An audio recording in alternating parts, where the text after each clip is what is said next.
Hi, my name is Brian Dowd-Uribe, and I'm the organizer of this panel. I'm also assistant professor in the Great International Studies Department at the University of San Francisco. I hold an interdisciplinary PhD in environmental studies from the University of California, Santa Cruz, with specializations in agroecology and political ecology. For over a decade, I've been researching the social dimensions of the largest genetically modified crop introduction among small farmers in Africa, in Burkina Faso. My research has been showcased on BBC, ABC, and Reuters, and prior to my appointment here at USF, I was a postdoctoral research scientist at Columbia University's Earth Institute and chair of the Department of Environment and Development at the UN-mandated University for Peace in Costa Rica.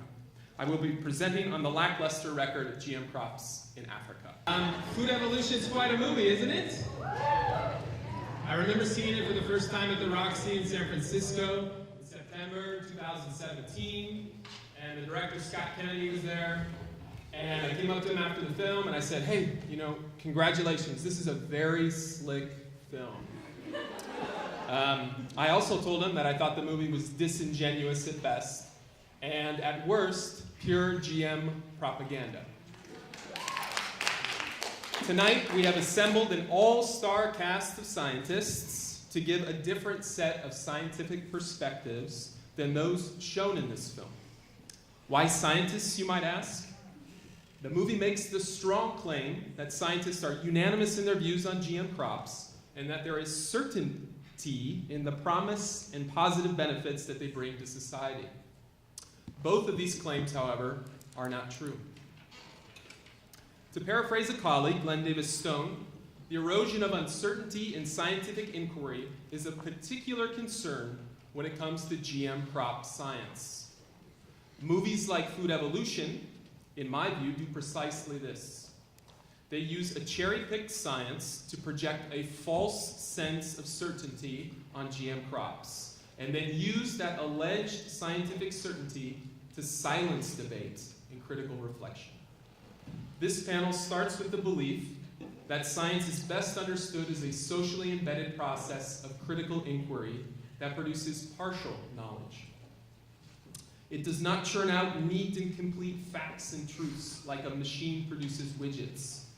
Moreover, science can be highly influenced by the biases of researchers and structures that favor particular forms of knowledge and particular distributions of risk.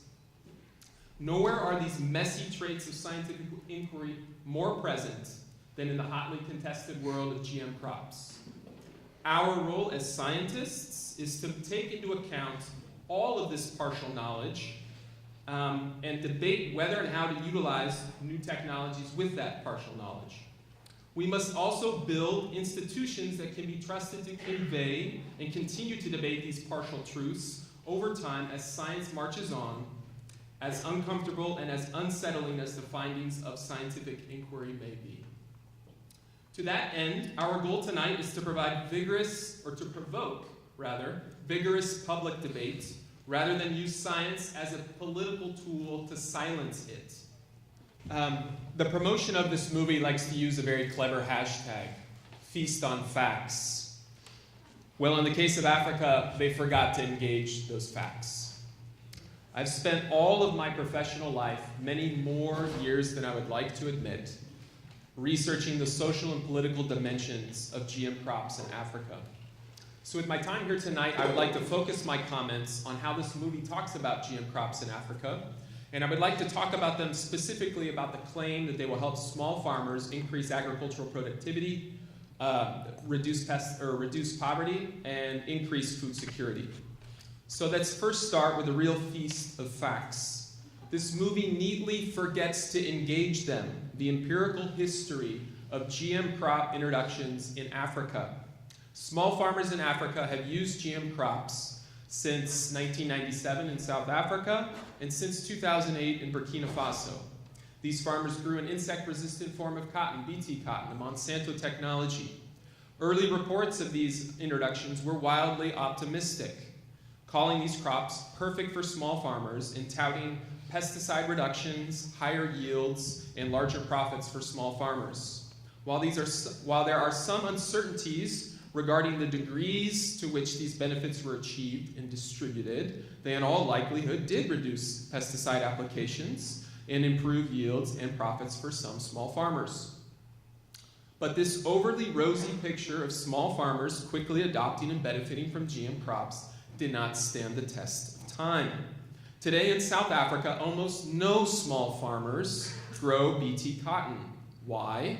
Because GM seeds are expensive. They are patented technologies, and in order for farmers to adopt them, they need access to credit. The mechanism that allowed for such credit in South Africa collapsed, leaving only larger and wealthier farmers to grow Bt cotton. So instead of benefiting the targeted group, small farmers, we can say with substantial certainty that Bt cotton primarily and disproportionately benefited larger and wealthier farmers. Proponents of GM crops like to say that this was not a failure of Bt cotton or the technology, so to speak. Rather, this is a problem of credit.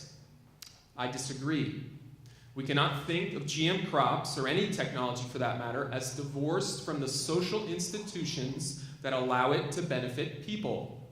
Can you imagine Ford Motor Company saying that its cars were great and can benefit the mobility of the masses if there were no roads or bridges or gasoline stations? No. You would say that the technology simply doesn't work without a suite of social innovations. They are a part of any technology deployment. The same is true for GM crops. Any persuasive appraisal of GM crops must also take the social context of their adoption seriously. In Burkina Faso, we see a very similar story of initial success followed by failure. After commercializing Bt cotton in 2008, small farmer adoption of the technology rose in 2013 to 300,000 small farming households. Over 70% of total cotton area in the country was Bt. But all this came to a very spectacular end in 2016. Why? The Bt cotton lint was lower in quality. It was shorter, and you could harvest comparatively less of it from the bolls of cotton received at the gin. Cotton companies refused to distribute Bt cottonseed to farmers, ending its production in Burkina Faso entirely. They claimed losses of $85 million and eventually settled with Monsanto for $21 million. 2 points need to be made here. First, although quality declines were first noted in 2006, they were not made public until 2015, 9 years later, signaling a startling lack of transparency, something that has plagued other GM crop introductions as well. Second, Monsanto tried to fix this quality issue, but was apparently unable to do so. This can only mean one of two things. Either Monsanto didn't commit the resources necessary to fix the problem, demonstrating a startling lack of commitment to its African partners, or Monsanto couldn't fix the problem, potentially signaling a lack of precision in the breeding process, something referred to by Belinda earlier in the panel. Despite my attempts and those of many others, we have yet to hear a substantive and believable response from Monsanto as to why this failure occurred. So instead of feasting on these facts, Food Evolution gave us a feast of hypotheticals. The movie doesn't seriously engage the scientific literature of GM crops in Africa, and instead, in its place, it uses a moving but ultimately unsubstantiated example of the promise and potential of GM crops, the example of the GM Matoki banana. The GM banana fits into a new class of GM crops, what my colleague Matthew Schnurr likes to call GM crops 2.0, designed for poor small farmers in Africa. There is enormous uncertainty about whether and how the GM banana, or any of the other GM 2.0 crops currently in the pipeline, will perform in the hands of small farmers. These crops are uniformly presented as all good technologies, since they in large part are royalty-free and are designed for poor small farmers in Africa. But we simply do not yet know how they will perform in the hands of farmers, since they have yet to be commercialized. And to insinuate that they will benefit these farmers simply because they perform well in a confined field trial is unreasonable. Moreover, research by Schnurr and others presents a number of issues with the GM banana. First, the breeding stock used to produce them is not preferred by the poor and small farmers they are designed to serve. Rather, larger and wealthier banana farmers prefer the banana plant onto which this disease resistance has been conferred. Perhaps more worrisome is how donor preferences are driving the breeding programs there. Donors have prioritized biofortification as opposed to disease resistance, something most farmers in Uganda really do seek from a breeding program, that is disease resistance. This follows a larger trend of donor and corporate money driving the research and development of these technologies and the sidelining of farmers from these initiatives entirely. In sum, food evolution forgets the facts, proposes hypotheticals in their place. They then dress up those hypotheticals as part of a larger narrative of scientific certainty and enrolls them in a broader political effort to silence debate and detractors. This sort of masquerading hypotheticals as facts and neglecting to engage the empirical scientific research does a disservice to a reasoned and substantive debate about GM crops in Africa and beyond. Thank you.